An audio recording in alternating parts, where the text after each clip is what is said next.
Hi, my name's Priya.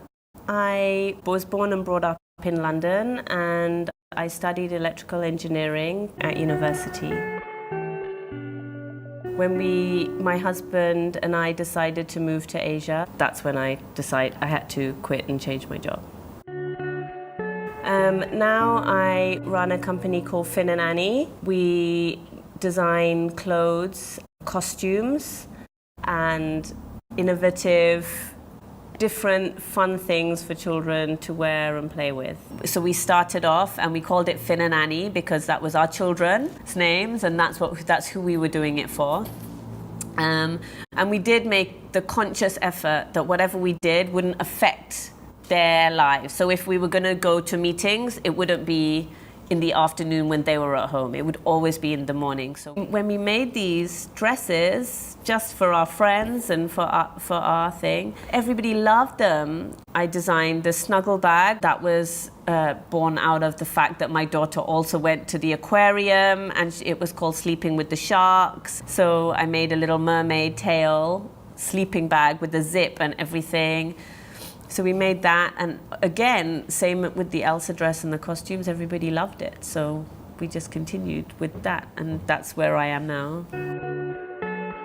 Very hard one to quit something that you've worked so hard for. And you know, I did electrical engineering at university, and that was also my career afterwards. It was almost like I'd put so much investment of my time into that career that it was so hard to quit, you know? So then when I did, and we moved to this country, I thought many times to go back into engineering, you know you can do it. Whereas when you change and you do something that you love, although you love it, you don't know if you can actually do it, right? Make it successful, because you don't want to start something and not be the best at it. Fear of failure, like, of course.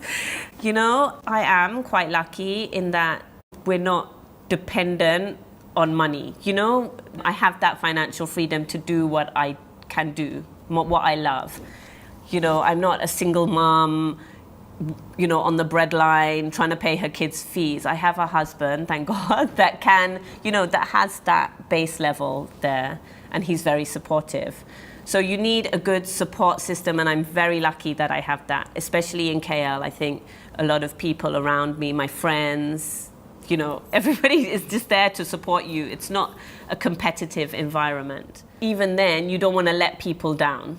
One of my fears personally is I hate to disappoint people. Whoever that is, whether it's my husband or my children or my friends, I don't want to disappoint them. And that was quite a big fear to get over, because sometimes it will go wrong and, you know, nobody will be disappointed. That's within you. You have to just let it go. Even failure, I think it's not succeeding in achieving your goals is quite hard. And so maybe you've set your goal in, I want to sell this many things in 2 months. Maybe you need to make it 3 months. Maybe you need to make it 4 months. And that's what's really, it's difficult to set those goals. It's difficult to not achieve those goals. It sounds so easy, the progression that's happened, but I think if you do what you love, it does happen. It's like you say something to the universe and the universe hears you, and it will happen. And you know, when you meet somebody, talk to them about what you're doing, because they will know people that will help you. And that's how everything's happened. You know, how I found my first seamstress was because one of my friends was working in a refugee center as a teaching English, and we went to the open day. We were open to that. We went and saw the place for her, supporting her, but in that support we found our seamstress, right? And that's how the world works. And I think just don't close any doors, don't be judgmental, just go with it. I continued electrical engineering as a career in building design. I'd never done anything differently. So I guess from the minute, you know, through primary school, up, senior school, university, I always had a plan. And then when we moved to Malaysia and I changed career, it was just a difficult decision to make because I could have continued, but I used the opportunity to do something that I loved and I really wanted to do, and I had the opportunity to do that, so I jumped at the chance and we did it. One of the most important things is that when you meet new people and you talk to them, it's, you know, they open doors for you.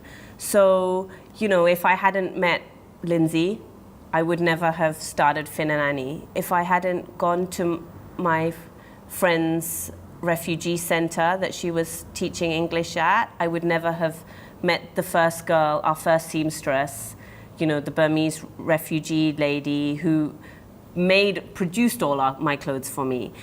If I hadn't started in, you know, the school that my children, if I hadn't put them in the school that my children, I would never have gone to the factory, met the people that introduced me to the factory that did all the snuggle bags. But throughout all of that, I think it's really important just to keep talking to people, keep telling them your story, because the universe hears what you need, and it will give you what you want.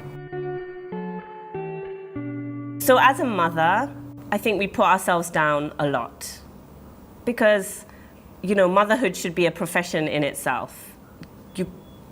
Nobody teaches you to be a mother. You learn from your own mother, you learn from your friends, your sisters, your aunties. And first and foremost, that is our job, to bring up these children that you've brought into the world. You want to inspire them. So I think we always feel like society tells us that you have to have a job. But that's not really true. You know, it's fine to bring up your children. Like my daughter, when she says, what do you want to be? She's like, I want to be a mummy. I'm like, that's fine if you want to do that, but you need to be happy. So whereas I'm happy being a mother, I know that when they're grown up, I don't just want to sit there, you know, and watch them grow up. I still want to do what I love and what I makes me feel happy and me feel like I've achieved something with my life. And I think design and all of that, they see me. I take them to the refugee center. I take them to the factories. I take them to go buy fabric. So they see, even though I'm also picking them up from school and feeding them their dinner and reading them, you know, a story or, you know, whatever at night, they also see that you can do more and it's on your time, and they'll see that, and I think they will be inspired. So it's very important to do what you love so that your children can see that you're doing what you love, and they will then go on to do what they love. Success is loving what you do.